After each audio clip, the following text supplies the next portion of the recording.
라고 하면은 단연 강조되는 것은 바로 우리라는 표현이 아닐까 합니다. 우리나라만 거의 세계에서 독보적으로 우리라는 공동체성을 굉장히 강조하는 나라입니다. 실제로 우리가 몇 해 전, 한 10년, 15년 전만 해도 우리 앞집, 옆집, 뒷집 다 서로 이웃으로 친하게 지낼 만큼, 또 우리 이웃 주민이라고 소개할 만큼 서로 잘 알고 지냈었죠. 그러다가 이제는 우리나라마저도 그러한 우리 고유의 이 한민족 감성 같은 것들이 많이 사라져 가는 것 같습니다. 이제는 스마트폰도 나오고 워낙 개인적으로 해야 할 일들이 많다 보니까 개인주의 사회가 우리나라에도 확연해졌죠.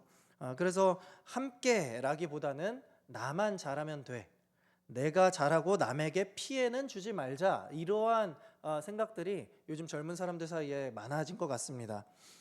그렇게 하면서 이제 또 재밌는 것이 뭐냐면, 나만 잘하면 되니까 반대로 말하면 나만 피해 안 주면 돼가 됩니다. 피해에 예민하고요. 또 그 피해가 발생하게 되면 공동체 가운데서 그 원인이 된 사람을 찾아내려고 합니다. 그러면서 이제 저 사람이 잘못했구나, 내가 아니구나, 나만 아니면 돼, 이러한 심리들이 요즘 사회에 많이 있는 것 같아요. 그러면서 동시에 이 개인주의 사회가 강조되는 것들 중 하나가 개인의 공로를 인정해주는 욕구들이 굉장히 많아졌다라는 거예요. 내가 개인의 공로를 인정받고 싶은 그 욕구로 인해서 내가 수고하고 헌신한 것을 인정해주지 않으면 또 그 안에서 다툼이 일어나는 모습들을 우리가 종종 보게 됩니다. 갈수록 이 우리 사회를 돌아보면 공동체성이 얕아지고 있죠. 공동체성 하면 사실 교회와 굉장히 큰 연관성이 있는데, 교회에서도 개인적인 것들, 개인주의적인 성향들이 더욱더 부각되고 변화되고 있다라는 것을 우리는 확인할 수 있습니다. 오늘 우리가 보는 이 사사기 12장의 말씀, 특별히 이 사사시대 가운데에서도 이 공동체성이 희미해져 가는 것을 발견하게 됩니다. 오늘 본문은 우리가 지난 몇 주간 사사 입다에 대한 이야기를 살펴봐 왔는데요, 오늘 입다에 대한 결론 부분에 해당하는 내용입니다. 이때 우리가 말씀을 보면 사사시대의 끝으로 가면 갈수록 이스라엘 공동체가 점점 더 망가짐과 동시에 이 서로 간의 유대와 공동체성마저도 희미해져 가고 있다라는 것을 말씀에서 발견할 수 있습니다. 저는 오늘 말씀을 함께 이렇게 살펴보면서 우리가 오늘날 이 교회 안에서 함께 지어져 가야 하는데, 우리 교회의 이 하나됨, 함께 지어져감을 방해하는 요소가 어떤 것이 있는지, 혹 우리가 개인의 신앙에서 또 공동체적인 신앙에서 놓친 것이 있다면 오늘 본문에서 발견하고 다시 한번 우리 교회를 공동체로서 회복하는 그러한 은혜가 이 시간 여기 모인 우리 모두에게 있기를 소망하며 말씀 함께 보도록 하겠습니다. 이 시간에 우리가 먼저 본문 1절을 함께 볼 텐데요, 1절 말씀 우리 함께 읽어보도록 하겠습니다. 시작. 에브라임 사람들이 모여 북쪽으로 가서 입다에게 이르되, 내가 암몬 자손과 싸우러 건너갈 때에 어찌하여 우리를 불러 너와 함께 가게 하지 아니하였느냐? 우리가 반드시 너와 내 집을 불사르리라 하니. 자, 오늘 본문을 보시면은 에브라임 사람들이 이 전쟁이 마친 후에 사사 입다에게로 찾아갑니다. 근데 여기 보시면은 뭐라고 합니까? 전쟁을 하는데 자기들을 부르지 않은 것을 따지기 위해서 나온 거예요. 왜 우리를 부르지 아니하였느냐라고 하는 거죠. 자, 단순한 따짐이 아니었습니다. 끝에 보시면은 어떻게 돼 있습니까? 우리가 반드시 너와 내 집을 불사르리라 라고 하고 있죠. 지금 너희들 감히 우리를 부르지 않아? 우리 무시해? 우리가 너희를 가만두지 않겠어. 이거 화면을 제가 넘기도록 하겠습니다. 너희 가만두지 않겠어 라고 하면서 지금 전쟁을 선포하러 올라왔던 겁니다. 에브라임 지파는 과거에도 비슷한 주장을 한 적이 있습니다. 우리가 이 사사 시대에서 사사기 8장에 사사 기드온이 나옵니다. 기드온이 미디안과의 전쟁에서 승리했을 때도 이때 중간에 에브라임 지파가 이렇게 올라와서 왜 우리를 부르지 않냐 이러면서 불만을 표출한 적이 있습니다. 에브라임 사람들이 기드온에게 이르되, 내가 미디안과 싸우러 갈 때에 우리를 부르지 아니하였으니 우리를 이같이 대접함은 어찌 됨이냐 하고 그와 크게 다투는지라. 굉장히 비슷한 상황이죠. 자, 전쟁이 끝나면요, 여러분 꼭 이 전쟁 후에 승자에겐 뭐가 주어집니까? 영광과 함께 어마어마한 전리품이 주어집니다. 아마 에브라임 지파도 이 전리품을 차지하기 위해서 개입한 걸지도 모릅니다. 그런데 여기서 그들이 하는 말을 잘 한번 다시 보시기 바랍니다. 자, 어떻게 말합니까? 우리를 이같이 대접함은 어찌 됨이냐라고 얘기를 하고 있죠. 자, 이 말에서 우리는 에브라임 지파가 평소에 다른 지파들을 상대로 자기들을 어떻게 생각했는지를 알 수 있습니다. 대접과 대우를 받아 마땅한 지파가 바로 우리들이다라고 생각하고 있다라는 거죠. 그러니까 에브라임 지파의 이 우월한 의식을 여기서 우리는 발견할 수가 있는데요. 에브라임의 이러한 모습을 이해하기 위해서는 이 이스라엘의 지파 역사를 잠깐 확인할 필요가 있습니다. 이스라엘 지파는 야곱의 12아들의 이름에서 비롯되었죠. 르우벤부터 시므온, 레위, 유다, 단, 납달리, 갓, 아셀, 이사갈, 스불론, 요셉, 베냐민까지 이렇게 12명의 이름을 따서 지파가 생성이 되는데, 여기서 요셉 지파만 이제 요셉의 두 아들인 므낫세와 에브라임 지파로 두 개로 나뉘어져서 형성이 됩니다. 그래서 어떻게 보면은 12개 지파가 아니라 13개의 지파의 모양으로 나뉘어지죠. 여기서 실제로 가나안 땅을 분배할 때 레위 지파는 제사장 직분으로 기업을 땅으로 받지 아니하고 나머지 12개의 지파가 땅을 나눠서 12등분해서 이렇게 가나안 땅을 분배받았던 겁니다. 그런데 문제는 바로 이 요셉의 아들 에브라임 지파입니다. 에브라임은 사실 요셉의 첫째 아들이 아니에요. 첫째는 므낫세고 둘째가 에브라임, 차남입니다. 그런데 할아버지인 야곱이 이 두 손자에게 축복을 하는 과정에서 원래 오른손에 이 장자에게 이렇게 축복을 하거든요. 그런데 의도적으로 손을 꼬아서 동생인 에브라임에게 장자의 축복을 내립니다. 자, 이 일 이후에 이제 이것을 배경으로 해서 에브라임 지파는 자기들이 야곱의 축복을 받은 이 이스라엘의 마치 장자의 지파로서 그에 어울리는 역할과 이 지위를 가져야 한다, 이러한 생각들을 가졌던 것 같습니다. 그래서 항상 이스라엘 지파들이 무언가를 도모할 때 우리가 주도적인 역할을 해야 한다라는 이러한 의식이 있었던 것이죠. 그런데 과거에 이제 8장에 보면 감히 기드온이, 그리고 이번에는 감히 입다가 전쟁터에 우리를 부르지 않았어? 우리 에브라임 지파인데? 우리 무시하는 거야? 그러면서 자기들끼리 영광과 전리품을 독차지하려고 해? 이러한 생각을 하니까 에브라임 지파가 이제 다짜고짜 이제 입다를 찾아와서 왜 우리를 부르지 아니하느냐라고 따지면서 항의했던 것이죠. 이걸 통해서 자기들의 영향력을 과시하고 인정받으려고 했던 겁니다. 그런데 이 도가 지나쳐서 지금은 오히려 입다를 공격하려고 왔던 것이죠. 오히려 입다를 비롯한 이 길르앗 사람들이 자기들을 무시하는 것이 틀림없다라고 생각하면서 이제 그들을 향해 진짜로 전쟁마저 불사하겠다는 그러한 생각으로 입다에게 칼을 겨누면서 왔던 겁니다. 자, 에브라임의 이 모습 여러분 어떻게 보이십니까? 물론 이 12지파 중에 진짜 장자도 아니지만 스스로를 그 장자의 권세를 가진 지파라고 생각한다면 누구보다 하나님의 이 구원의 이 계획에 앞장서서 지금 입다가 물리친 암몬과 가장 앞장서서 싸웠어야 하지 않겠습니까? 부를 때는 오지도 않다가 다 끝나니까 와가지고 입다를 향해서 지금 한다는 말이 어찌하여 나를 부르지 아니하였느냐, 너가 문제다, 그러니까 내가 너희 집과 너를 불사르겠다, 이렇게 하고 있는 모습. 자, 이름만 가리고 에브라임만 딱 떼고 본다면 어떻습니까? 암몬이나 모압이나 블레셋처럼 이 이스라엘을 괴롭혔던 민족의 행동과 전혀 다를 바 없는 모습이지 않습니까? 하나님은 지금 이 본문을 통해서 이스라엘의 가장 잘 나가는 지파 에브라임마저도 이 정도로 심각한 영적인 수준에 처해 있음을 보여주고 있는 겁니다. 2절에는 이에 대한 입다의 답변이 나오는데요, 입다 역시도 에브라임에게 할 말이 많았습니다.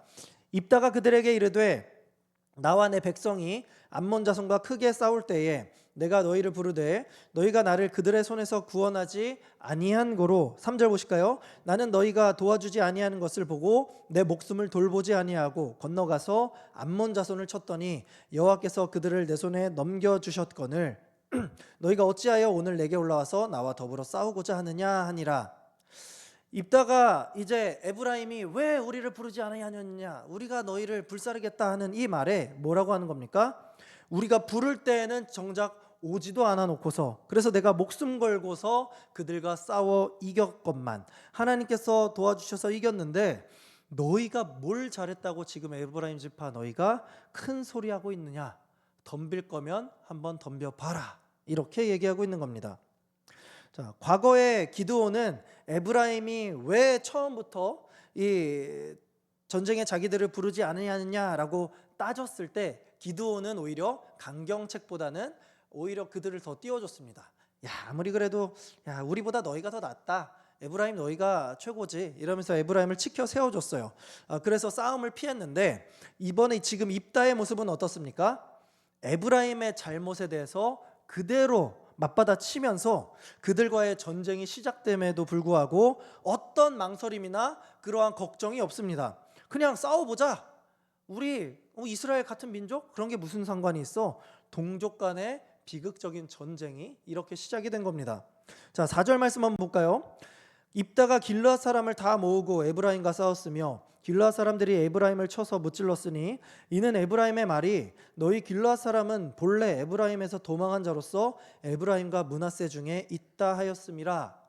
자, 이게 무슨 말이냐면 지금 4절이 싸움의 승패를 아주 간략하게 이 길르앗의 승리를 보여주면서 동시에 이 동족 간의 전쟁이 왜 발생하게 되었는지 근본적인 원인을 지적해주고 있습니다.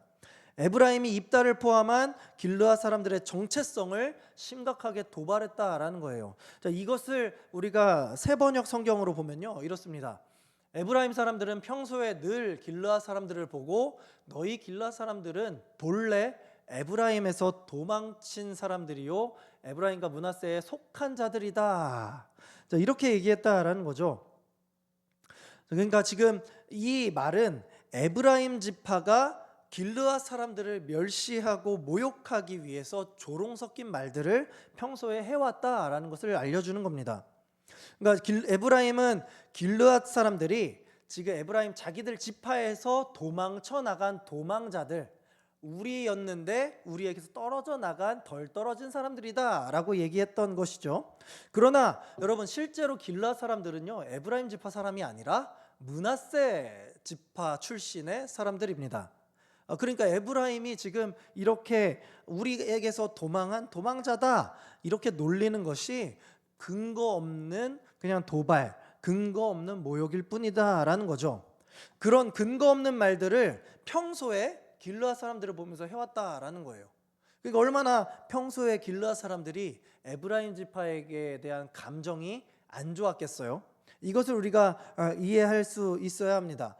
그렇게 놀려대니까 여러분 지금 이 에브라임이 놀려대는 핵심이 뭐냐면 우리에게서 도망쳐 나간 사람들, 그러니까 길르앗은 무슨 지파도 아니고 기존 12지파에 속하지 아니한 사람들, 이게 무슨 말이에요? 돌려 말하면 길르앗 사람들은 하나님의 언약 백성에도 끼지 못하는 우리의 아류일 뿐이다, 이렇게 놀려댔던 거예요.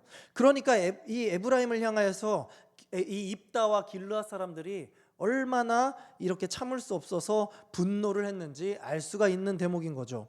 그렇기 때문에 입다도 그들과 싸워서 승리하게 되었던 겁니다. 자, 여기까지만 보면은 길르앗 사람들의 울분이 어느 정도 이해는 되니까 충분히 다툴 수는 있다라고 생각이 됩니다.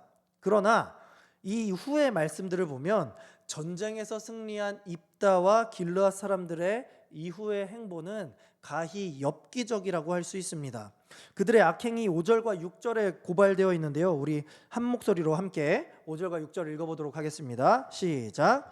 길르앗 사람이 에브라임 에브라임 사람보다 앞서 요단강 나루턱을 장악하고 에브라임 사람의 도망하는 자가 말하기를 청하건대 나를 건너가게 하라 하면 길르앗 사람이 그에게 묻기를 내가 에브라임 사람이냐 하여 그가 만일 아니라 하면 그에게 이르기를 쉿볼렛이라 발음하라 하여 에브라임 사람이 그렇게 바로 말하지 못하고 십볼렛이라 발음하면 길르앗 사람이 곧 그를 잡아서 요단강 나루턱에서 죽였더라.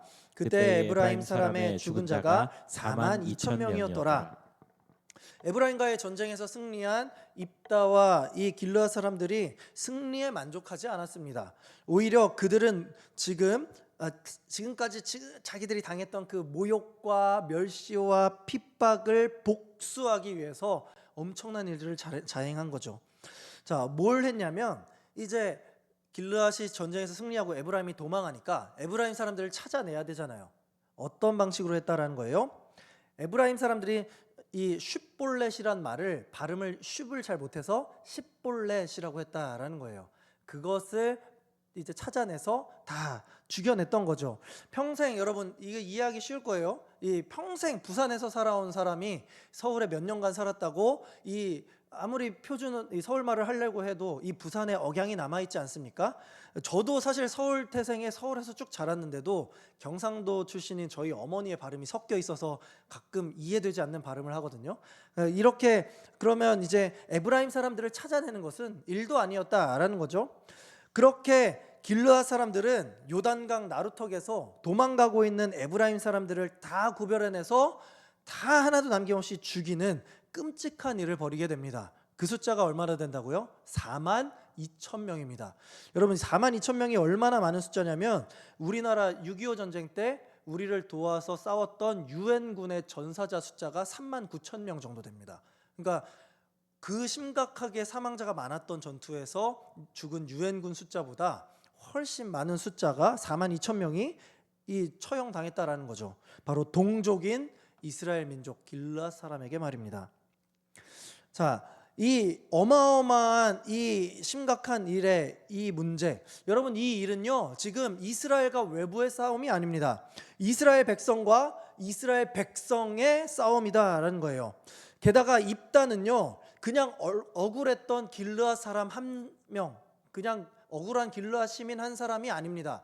이 입다가 누구예요?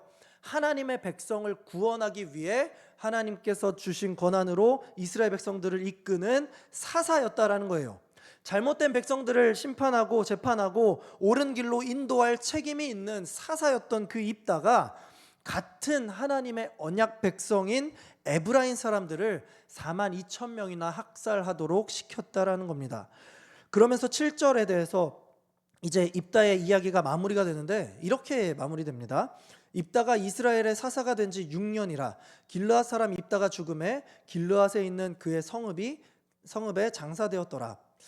여러분 입다가 사사가 된 지 6년밖에 되지 않았습니다. 그런 후에 입다가 죽었습니다. 이 성경을 보면 이 앞에까지 이렇게 긴 분량을 다루는 사사가 죽었을 때 이 사람의 다스리는 기간 플러스 이스라엘이 그만큼 평안했다라는 기록이 있는데 이때부터 이스라엘의 평안에 대한 메시지가 나오지가 않습니다. 그러니까 이스라엘이 지금 사사도 일찍 죽어버리고 지금 이 평화로웠다라는 말도 나오지 않는, 하나님께서 분명히 암몬과의 승리를 주셨음에도 불구하고 이스라엘에게는 샬롬이 오지 않았던 상황임을 이 7절이 아주 짧게 요약해서 드러내주고 있다라는 거예요. 왜 그런 걸까요? 분명히 암몬과의 승리로 인해서 평안하고 기뻐해야 할 그들에게 왜 성경은 샬롬을 선포하지 않고 있을까요? 왜 이스라엘 백성들은 여호와께서 주신 승리 이후에도 기쁨이 없을까요? 오히려 왜 그들은 서로 싸우면서 동족 상잔의 비극을 맞이하고 있는 걸까요? 저는 그 원인과 이유를 두 가지로 뽑았는데요. 그들에게 이런 비극적인 결말이 찾아온 첫 번째 이유는 오늘 본문 안에서 우리가 찾을 수 있습니다. 바로 그들이 서로 탓했기 때문입니다. 오늘 본문을 다시 한번 보시면요, 참 흥미로운 구절을 볼 수가 있습니다. 자, 1절 보시면요 이렇게 되어 있어요. 에브라임 사람들이 모여서 북쪽으로 가서 입다에게 이르되 네가 암몬 자손과 싸우러 건너갈 때 어찌하여 우리를 불러 너와 함께 가게 하지 아니하였느냐. 자, 오늘 제목과 동일하죠. 자, 입다가 뭐라고 하고 있습니까? 입다에게 에브라임 사람들이 네가 어찌하여 우리를 부르지 아니하느냐. 네가 어찌하여. 우리가 다툴 때 항상 하는 말 아닙니까? 너가 왜 그랬어? 너가 왜 그랬어? 너가 어째서? 이게 뭘 전제로 하는 거예요? 내가 아니라 너에게 잘못이 있는 거야 라는 것을 전제하는 거죠. 너가 어째서 그런 거야? 내가 아니라 너에게 책임을 전가하고 따지고 있는 겁니다. 그런데 이어지는 말씀 보세요. 이번엔 입다 차례입니다. 입다가 그들에게 이르되 너희가 어찌하여 라고 얘기하고 있죠. 입다도 뭐라고 하는 겁니까? 너희가 어찌해서? 내가 내가 아니라 너네가 지금 어떻게 이럴 수가 있어? 너네 때문이야. 나 말고 너네들 때문이라고. 여러분, 지금 이스라엘은 승리한 상황입니다. 지금 이렇게 다툴 때가 아니에요. 기뻐하고 즐거워하고 하나님을 찬양해야 할 때입니다. 그런데 지금 뭐라고 하고 있습니까? 서로 간에 너 때문이야. 너희 때문이야. 이러면서 물어뜯고 있단 말이죠. 평화가 찾아왔음에도 전혀 기뻐하지 못하고 있습니다. 오히려 싸우고 있습니다. 우리가 조심해야 할 것이 여러분 바로 여기에 있습니다. 네가 어찌하여. 자, 한국교회가 한창 부흥할 때 이것이 한국교회를 싸움터로 만들었고 갈라치고 서로 분열하게 만들었습니다. 제가 이제 2012년 2월에 해군에 입대해서 군대를 갔는데요. 23개월 복무하고 2014년 1월에 전역하니까 무슨 일이 일어났는지 아십니까? 너무나도 가슴이 아픈데 제가 다녔던 교회가 갈라졌습니다. 교단이 나뉘어졌고 성도들이 반으로 나뉘어져서 이쪽 파와 저쪽 파가 나뉘어져서 한쪽이 교회를 떠나게 되었습니다. 제 형제 같던 두 친구도 그때 부모님을 따라서 영문도 모르게 교회를 나가 이별하고 말았습니다. 어찌저찌 그렇게 아픔이 이렇게 아물고 있던 와중에 4년 뒤 2018년에 교회가 다시 한번 분열을 겪었습니다. 성도들이 또다시 상처를 입었고 또다시 교회가 갈라졌습니다. 그 두 번의 분열이 다 어디서 나온 줄 아십니까? 오늘 말씀과 같습니다. 네가 어찌하여. 어디 하나 자기 잘못을 인정하지 않고 다투는 양쪽이 서로 양보하지 않고 갈등의 원인을 서로에게서 찾으려다가 그것을 해결하려 하지 않고 서로 옳다 하는 쪽에 붙어서 너희가 어찌하여, 네가 어찌하여 싸우다가 이렇게 쪼개짐을 두 번이나 경험하게 됐다라는 거죠. 여러분, 제가 다니던 교회뿐만 아니라 수많은 한국 교회가 이 바로 네가 어찌하여 라는 이 남 탓에 무너지고 말았습니다. 그 안에 사랑은 없었고 그 안에 서로 간의 갈등과 다툼이 가득했습니다. 우리 모두 연약한 죄인이니까 이러한 갈등은 있을 수 있습니다. 그러나 그 갈등 속에서 계속해서 네가 어찌하여 라고만 한다면요, 우리는 결코 분열 외에 어떤 답도 찾을 수 없게 됩니다. 우리는 네가 어찌하여 이것을 정말 경계하고 조심할 수 있어야 합니다. 길르앗과 에브라임이 지금 이런 비극을 맞이한 또 하나의 이유가 뭐냐면요, 네가 어찌하여 말고 또 하나의 이유. 자, 진짜 원인이 있는데요, 그것은요 제가 이 성경 본문에서 찾을 수가 없었어요. 왜 못 찾았는지 아세요? 그 이유가 여기에 사라져 있기 때문입니다. 무슨 말이냐면 여기에 하나님의 이름이 없기 때문입니다. 하나님이라는 이름이 빠져 있습니다. 말씀을 잘 보시면 오늘 본문에서 입다가 자기들의 정당한 명분을 위해서 설명할 때 여호와께서 암몬을 우리 손에 넘겨주셨다, 이 말을 제외하고 지금 에브라임과 이 길르앗의 다툼 사이에서 여호와 하나님의 이름이 사라져 있다라는 말이에요. 이 갈등 가운데 하나님의 이름이 없습니다. 다시 말씀드리지만 지금 이스라엘은 암몬을 물리치고 승리하는 상황입니다. 그러면 기뻐해야 합니다. 이 승리를 인도하신 여호와 하나님, 고백하고 있잖아요. 여호와께서 내 손에 넘겨주셔서 승리했다라고. 그런데도 하나님을 찬양하고 감사할 시간에, 하나님의 영광을 드러낼 시간에 뭘 하고 있습니까? 하나님의 이름이 싹 빠지니까 서로 간에 다툼을 하고 있다라는 거죠. 에브라임은 자기 지파의 이익과 자존심을 내세우면서 우리한테 어떻게 그럴 수가 있어 라고 하며 지금 이스라엘을 구원한 사사인 입다에게 화를 내고 전쟁을 선포하여 칼을 겨누고 있습니다. 입다는 그동안 길르앗 사람들이 에브라임에게 당한 모욕과 멸시를 참지 못하고 이참에 에브라임 사람들을 학살했습니다. 여러분, 하나님께서 우리에게 아무리 큰 기쁨과 승리를 주셔도 우리의 승리의 깃발 되시는 여호와 하나님의 이름이 빠진다면요, 우리는 결코 그 가운데서 기뻐할 수 없습니다. 다투고 분열하게 된다라는 것을 우리는 오늘 말씀에서 우리가 교훈 삼아 발견할 수 있게 되는 거죠. 우리가 교회 안에 있어도, 그리고 우리 교회가 눈으로 보기엔 너무나도 잘 되고 성장하는 것 같아 보여도 우리 안에 하나님의 이름이 빠져 있다면 우리는 반드시 넘어질 수밖에 없다라는 거예요. 잘 생각해 보시기 바랍니다. 여러분도 혹시 교회 안에서 이런 갈등을 겪어본 적 있지 않으십니까?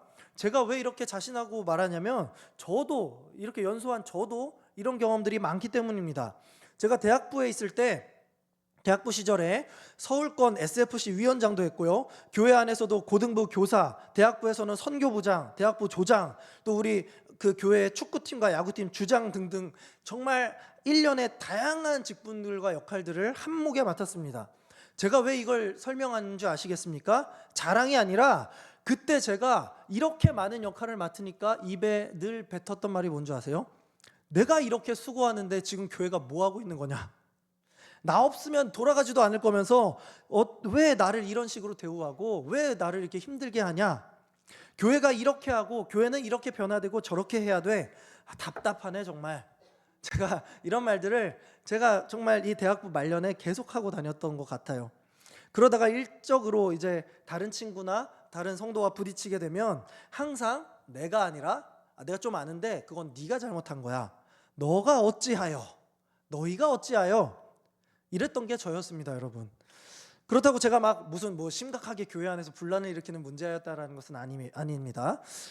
그런데 저도 이랬고 우리는 누구나 다 이런 마음을 먹을 수 있다는 걸 지금 말씀드리고 싶은 거예요. 열심히 섬긴 사람이면 사람일수록 더더욱 교회 내에서 내 영향력을 인정받고 싶어하고, 하나님이 도우신 게 아니라 입으로는 하나님이 하셨어라고 하지만 내심 그거 사실 내가 잘한 거야, 나 때문에 된 거잖아. 그런데 네가 어찌하여 나한테? 이렇게 우리가 내 힘을 계속 의지하면서 하나님을 의지하고 하나님을 잊어가고 입으로만 하나님이 하셨어라고 남들 앞에서 그냥 이렇게 드러내는 겸손한 척하는 모습들, 행동으로는 하나님을 하나도 인정하지 않으면서 갈등은 갈등대로 만들어내고 부딪히면서 입만 살아서 신앙생활 잘하는 것처럼 보이는 그러한 모습들. 그런데 그 안에 뭐가 없습니까? 기쁨과 승리를 위한 하나님의 영광이 없다라는 거예요. 그러다가 진짜 심각하게 누구와 싸우게 되면 어떻게 합니까? 한 사람은 교회를 떠납니다. 그러고서 서로 말하죠. 교회에서 상처를 줬어. 교회가 나에게 상처를 줬어. 여러분, 하나님을 잊을 때, 하나님의 영광과 하나님의 승리 소식을 우리가 잊을 때 갈등은 쌓이고 서로를 향해 칼날을 향하게 됩니다. 하나님이 주신 은혜 속에서도 공동체의 비극은 충분히 일어날 수 있습니다. 그렇다면 우리는 이것을 방지하고 또 이미 일어난 갈등을 피하고 회복하기 위해서는 어떻게 해야겠습니까? 답은 뻔합니다. 항상 답은 원인을 반대로 바꿔버리면 되는 겁니다. 네가 어찌하여가 아니라 내가 어째서 그랬지? 나에게서 원인을 찾아보고 더 중요한 것, 하나님의 은혜를 기억하면 됩니다. 하나님의 은혜임을 기억한다면 내 공로를 다 내려놓고 서로 격려할 수 있는 것이죠. 하나님께서 부족한 우리를 통해서 일하셨어. 우리 함께 하나님이 만들어 가시는구나. 그래도 어렵습니까? 여러분, 제가 아주 기가 막힌 모범을 알려드리겠습니다. 바로 예수 그리스도로 하나가 되면 됩니다. 예수님을 닮으면 된다라는 말입니다. 쉽게 말해서 예수님이 답이라는 거예요. 자, 신약 성경에서도 여러분, 하나님의 백성들은 서로 싸우고 갈라치기를 했습니다. 예수님의 제자들도 어떻게 싸웠습니까? 누가 더 크냐? 내가 더 크다. 서로 간에 또 다퉜죠. 고린도 교회가 서로 또 이 당파를 만들면서 바울파, 아볼로파, 게바파 이렇게 하면서 싸웠습니다. 바울과 바나바조차도 서로 사역 중에 의견 충돌로 갈등을 하고 다퉜습니다. 자, 그러나 그 모두를 하나가 되게 한 이름이 있으니 그것이 바로 우리 예수 그리스도입니다. 에베소서 2장은 우리에게 이렇게 말씀합니다. 우리 함께 읽어볼까요? 2장 14절에서 16절까지 말씀입니다. 시작. 그는 우리의 화평이신지라 둘로 하나를 만드사 원수된 것 곧 중간에 막힌 담을 자기 육체로 허시고 법조문으로 된 계명의 율법을 폐하셨으니 이는 이 둘로 자기 안에서 한 새 사람을 지어 화평하게 하시고 또 십자가로 이 둘을 한 몸으로 하나님과 화목하게 하려 하심이라. 원수된 것을 십자가로 소멸하시고. 아멘. 여기서 사도 바울은 예수님이 유대인과 이방인 사이에 그 중간에 막혀 있던 담, 즉 이 유대인과 이방인 사이에 갈등과 분열의 벽을 예수님께서 자신의 몸과 십자가로 그 희생으로 허무셨다라는 것을 선포합니다. 예수님은 원수된 것을 십자가로 소멸하시고 서로 다른 이들을 한 몸이 되게 하셨다. 하나님과도 우리를 화목하게 만드셨다. 우리의 갈등을 해결하시는 것, 그분은 바로 예수님의 십자가 사랑이다라는 것을 증명하고 있는 것이죠. 우리가 품어야 할 자세가 바로 예수 그리스도의 자세다라는 것을 가르쳐 주는 겁니다. 그래서 사도 바울은 빌립보서 2장에서 그 예수님의 자세, 예수님의 마음을 이렇게 말씀하는데요. 빌립보서 2장 3절 말씀 제가 읽어드리도록 하겠습니다. 아무 일에든지 다툼이나 허영으로 하지 말고 오직 겸손한 마음으로 각각 자기보다 남을 낮게 여기고 각각 자기 일을 돌볼 뿐더러 또한 각각 다른 사람들의 일을 돌보아 나의 기쁨을 충만하게 하라. 너희 안에 이 마음을 품으라. 곧 그리스도 예수의 마음이니. 그리스도 예수의 마음을 품으면 어떻게 된다는 거예요? 다툼과 허영을 그치고 겸손하게 남을 낮게 여기고 서로 기쁨이 충만할 수 있게 된다라고 바울이 얘기하고 있다라는 거예요. 그 다음 구절이 어떻게 이어지는지 아십니까? 예수 그리스도의 그 마음이 도대체 무엇이길래 이러는가? 자, 그는 근본 하나님의 본체시나 하나님과 동등됨을 취할 것으로 여기지 아니하시고 오히려 자기를 비워 종의 형체를 가지사 사람들과 같이 되셨고 사람의 모양으로 나타나사 자기를 낮추시고 죽기까지 복종하셨으니 곧 십자가에 죽으셨다. 그리스도 예수의 마음이 뭐라는 거예요? 자기를 비우고 낮추고 끝까지 순종하며 내 목숨을 내어줄 정도로 사랑하고 품어주는 섬기는 마음을 의미하고 있다는 거예요. 우리 예수님께서 그렇게 해주셨다라는 거죠. 우리가 예수님으로 인하여서 그 예수님의 마음으로 인하여서 구원을 얻었다. 그렇다면 우리가 예수님의 제자라고 한다면, 그래서 예수님을 닮아가며 살아가길 원한다면, 그런 그리스도인이라면 어떻게 해야 된다라는 거예요? 우리도 그렇게 그리스도의 사랑으로 섬기며 살아가는 것이 우리의 어떤 선택이 아니라 우리의 사명이다. 그렇게 할 때 교회 안에 다툼과 분열은 그치고 화평을 이룰 수 있다라는 것을 우리에게 가르쳐 주는 겁니다. 이것이 우리가 그토록 우리 교회 슬로건으로 외치는 하나님을 기쁘시게 하고 사람을 행복하게, 이웃을 사랑하는 방법이다라는 거예요. 어떤 분들은 말씀합니다. 교회에 사람도 많은데 내가 싫어하는 사람은 그냥 멀리하고 나랑 마음 잘 맞는 사람, 나랑 뜻이 잘 통하는 사람만 잘 지내면 되는 거 아닙니까? 네, 여러분, 절대로 아닙니다. 그거는요, 에브라임은 에브라임끼리만, 길르앗은 길르앗끼리만 잘 지내려던 이 사사시대의 모습과 전혀 다를 바가 없습니다. 내가 좋아하는 방식의 이웃사랑은요, 여러분, 쉬워요. 내가 좋아하는 사람만 좋아하고 내가 좋아하는 사람이랑만 신앙생활하고 즐기고 잘해주고 배려하는 거 누구나 할 수 있는 겁니다. 그래서 예수님께서는 누가복음 6장 34절에서 심지어 죄인들도 그렇게 할 줄 안다라고 얘기하셨습니다. 그러면 예수님이 원하시는 진짜 사랑의 모습이 무엇입니까? 내가 나누기 싫어하는 사람에게 내 걸 나눠주고 내가 정말로 싫어하는 사람 앞에서 함께 웃어주고 사랑하는 거, 내가 용서하고 싶지 않은 사람에게 먼저 다가가서 용서를 베푸는 거, 그걸 사랑이라고 가르쳐 주시는 겁니다. 정말 쉽지 않은 것들이에요. 그런데요, 여러분, 그걸 가능하게 하는 능력이 있습니다. 그게 뭐라는 겁니까? 바로 예수 그리스도의 마음, 십자가의 능력이라는 거예요. 정말로 예수님께서 하나님과 우리 사이에 막힌 그 죄의 담을 무너뜨리셨다고 그 구원의 감동함을 우리가 느끼게 된다면 그때 우리는 뭘 할 수 있다라는 거예요? 예수님이 하셨으니까 나도 한번 해보겠습니다가 된다라는 거예요. 예수님이 원수인 나를 위해 겸손하셨고 낮아지셨고 죽기까지 하셨습니까? 그래서 내가 다시 살아났습니까? 내가 그것을 믿습니다. 그렇다면 나도 한번 해보겠습니다. 내가 이 사람이 예뻐서 용서하고 사랑하는 게 아니에요. 내가 이 사람이 잘났기 때문에 내가 이 사람에게 마음을 베푸는 것이 아닙니다.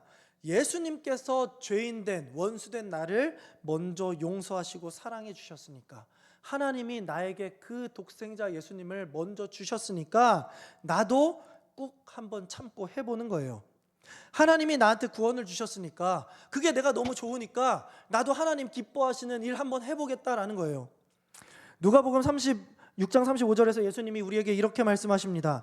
오직 너희는 원수를 사랑하고 선대하며 아무것도 바라지 말고 꾸어주라. 그리하면 너희 상이 클 것이요 또 지극히 높으신 이의 아들이 되리니 그는 은혜를 모르는 자와 악한 자에게도 인자하시니라. 너희 아버지의 자비로우심 같이 너희도 자비로운 자가 되라. 아멘. 여러분, 예수님의 가르침입니다. 원수인 우리를 구원해 주신 아버지의 자비로우심을 기억하고 우리도 그 자비로움을 닮아 미웠던 자들을 품고 용서하여 하나가 되는 우리가 되기를 바랍니다. 피아노는 조금만 나중에 쳐주세요. 이것이 영적인 사사시대를 깨고 나오는 유일한 방법임을 여러분 꼭 기억하시기 바랍니다. 사랑하는 우리 영신의 성도 여러분, 제가 가지고 나오려다 말았는데 그 유명한 책 중에 나랑 결혼해 줄래라는 책이 있습니다. 그 책을 지은 저자가 그 책에서 이렇게 말해요. 예수 그리스도를 닮아가는 것이 결혼의 과정이다라고 설명을 합니다. 그러면서 그 삼각형으로 그 관계를 설명합니다. 자꾸만 서로가 부부가 다투고 갈등이 있을 때 서로만 주장하지 말고 여기 삼각형에서 꼭지점 있는 예수님을 닮아간다면 멀어졌던 두 명의 사이도 예수님을 통해 가까워지고 하나가 될 수 있다. 이렇게 설명을 해요. 저는 이 공식이 성도와 성도 간의 관계에도 분명히 적용된다라고 확신합니다. 우리는 지금 서로 이렇게 다른 모습으로 있습니다. 자라온 환경이 다르고 세대도 다르고 빈부의 격차도 다르고 성격도 다르고 모든 것이 다 다릅니다. 다 달라요. 그런데 우리가 그것 때문에 서로 다투고 싸우고 갈라질 수 있죠. 그러나 우리가 다 달라도요, 딱 하나 같은 것이 있습니다. 그것이 뭐냐면 바로 이 가운데 우리는 예수 그리스도의 피라는 것으로 한데 묶인 하나님의 자녀라는 사실입니다. 우리가 꼭지점 되시는 그 예수님을 바라보고 그분을 향해서 닮아가려고 애쓴다면, 예수님이 하셨던 일들을 내가 하려고 애쓴다면 어떻게 되는 겁니까? 예수님의 모습으로 닮아서 멀어졌던 우리가 하나가 될 수 있게 됩니다. 그래서 우리는 다른 사람을 보지 마시고 예수님을 바라보시기 바랍니다. 예수님을 닮으려고 하면 우리는 자연스럽게 나를 낮추고 그 갈등 있는 사람을 높이게 되고, 내가 그 사람에게 내 생명은 못 준다 치더라도 나보다 이 성도를 더 아끼고 사랑하는 하나의 공동체가 될 수 있습니다. 예수님만이 답입니다. 예수님은 반드시 우리 안에 있는 갈등과 다툼을 해결해 주시는 분입니다. 혹 여러분 가운데 갈등과 다툼을 겪고 계시거나 겪으신 분들 계십니까? 이 말씀을 듣고 내 머릿속에 혹시 생각나는 상대가 있으십니까? 그 사람을 향해서 네가 어찌하여, 너희가 어찌하여, 이런 탓하는 마음들이 있다면 이 시간에 다 내려놓으시고 겸손과 자비의 극치이신 우리 예수님의 마음을 품으시면서 그들을 바라봐 보시면 어떻습니까? 우리 하나님이 그 모습을 더 원하지 않으시겠습니까? 앞으로 갈등과 다툼이 우리 교회 안에 어떤 모양으로 닥칠지 저는 모르겠습니다. 그러나 그런 일이 일어나더라도 주님의 마음으로 해결하고 오히려 주님 보시기에 합당한 모습으로 함께 우리 영신교회를 이루어 나아가 보시는 것 어떻습니까? 우리 이런 것을 다짐하는 마음으로 마지막으로 에베소서 2장 22절을 함께 읽고 아멘으로 함께 말씀 마치도록 하겠습니다. 시작. 너희도 성령 안에서 하나님이 거하실 처소가 되기 위하여 그리스도 예수 안에서 함께 지어져 가느니라. 아멘. 우리 이 시간에 이 말씀을 생각하면서 이 말씀을 모티브로 삼은 우리 이달의 찬양 함께 지어져 가네 함께 찬양하면 좋겠습니다. 이 시간에 함께 찬양하며 나아갑시다. 우리는 하나님의 자녀 주 사랑 안에 우리 거할 때 주님 나를 사랑하신 것 같이 우리도 서로 사랑할 수 있네.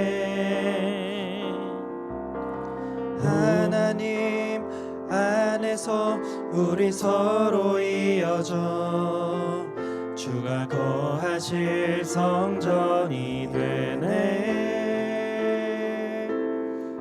모퉁이 돌 되신 예수와 하나 되게 하신 성령 안에 함께 지어져 가네. 2절 찬양합시다. 우리는 주의 몸된 교회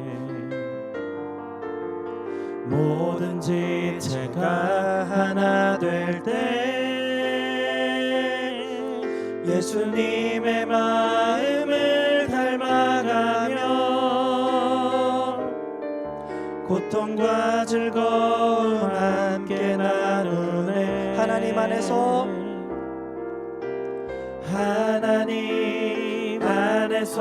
우리 서로 이어져 주가 거하실 성전이 되네.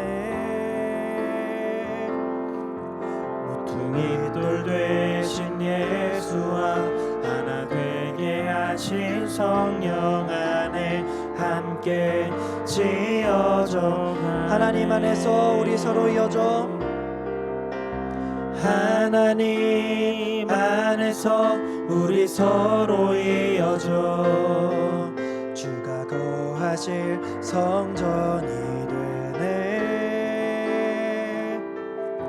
모퉁이 돌 되신 예수와 하나 되게 하신 성령 안에 함께 지어져 모퉁이 돌 되신 예수와 모퉁이 돌 되신 예수와 하나 되게 하신 성령 안에 함께 지어져 가네. 아멘. 우리 이 시간에 오늘 말씀을 한번 생각해 보면서 함께 기도하며 나아가면 좋겠습니다. 여러분, 우리 안에 갈등과 여러 가지 다툼과 또 기타 여러 가지 이유 등으로 인하여서 내 안에 우리 교회 성도에게 미움과 멸시가 향하는 자들이 있습니까? 아니면 우리 이웃들에게 그러한 사람들이 있습니까? 우리 이 시간에 오늘 말씀을 한번 생각해 봤으면 좋겠습니다.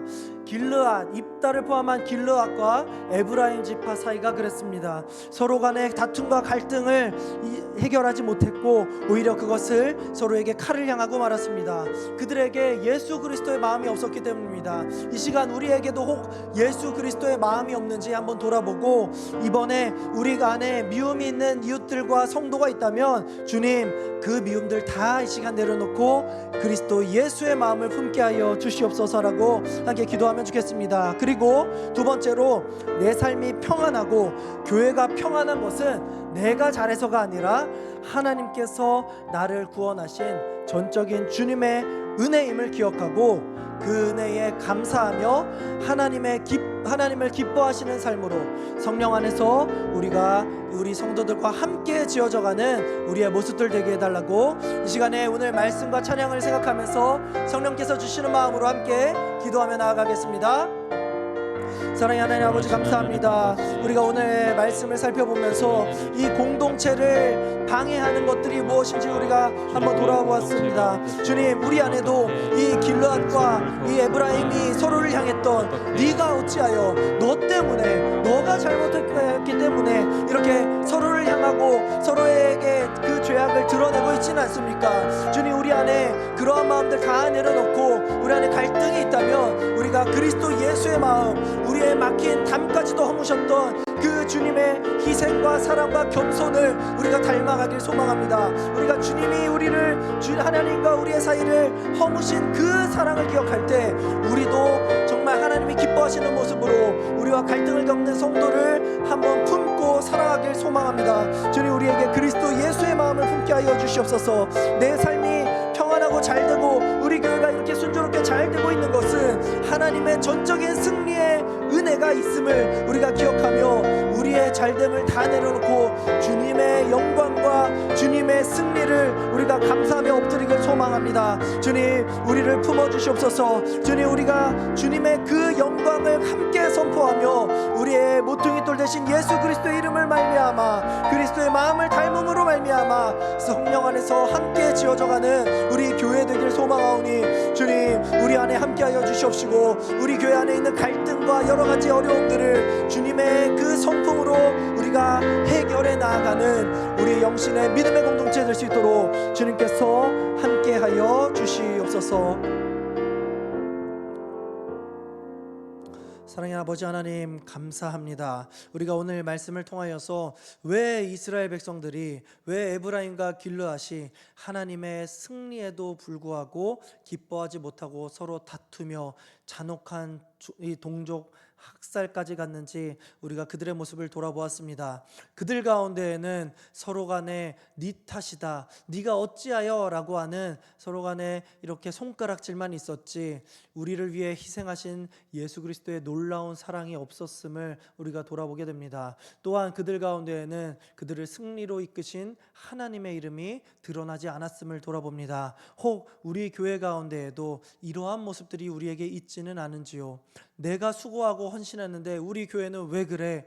왜 당신은 그래? 그렇게 서로를 향해서 이렇게 탓하고만 있지는 아니하였는지요? 이 시간에 그러한 모습들이 있었다면 주님, 우리를 용서하여 주시기를 간절히 바랍니다. 주님, 이 시간에 우리가 나 자신을 돌아보길 원합니다. 네가 어찌하여가 아니라 내가 어찌하여 나를 돌아보고 나의 죄악들을 우리 주님께 다 내어놓고 나아가길 소망하오니 주님, 이제는 우리가 우리의 죄악된 모습을 벗고 우리를 위하여 십자가에 박히신 그리스도 예수의 마음을 품는 우리 한 사람 한 사람 되게 하여 주시옵소서. 우리가 서로 겸손하게 서로를 섬기고 나보다 남을 더 낮게 여기는 마음으로 우리가 그들을 섬기게 하시고 우리가 그렇게 할 때 우리 가운데 항상 승리를 선언해 주시는 여호와 니시의 깃발을 바라보며 하나님의 영광을 드러내며 주 안에서 함께 지어져가는 우리 영신교회요 성도들 될 수 있도록 주님 동행하여 주시옵소서.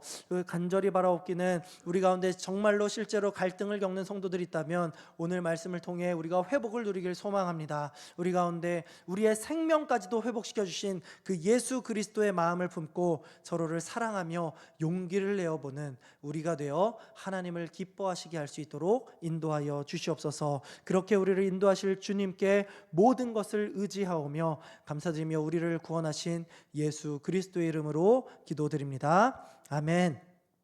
이 시간에 축도한 후에 우리 화면에 나오는 환우들을 위해서 기도하고 각자 자유롭게 귀가하시면 되겠습니다. 이 시간에 하나님의 복을 받도록 하겠습니다. 우리 구주 예수 그리스도의 은혜와 하나님의 사랑과 성령의 교통하심이 우리 무리와 함께 있을지어다. 아멘.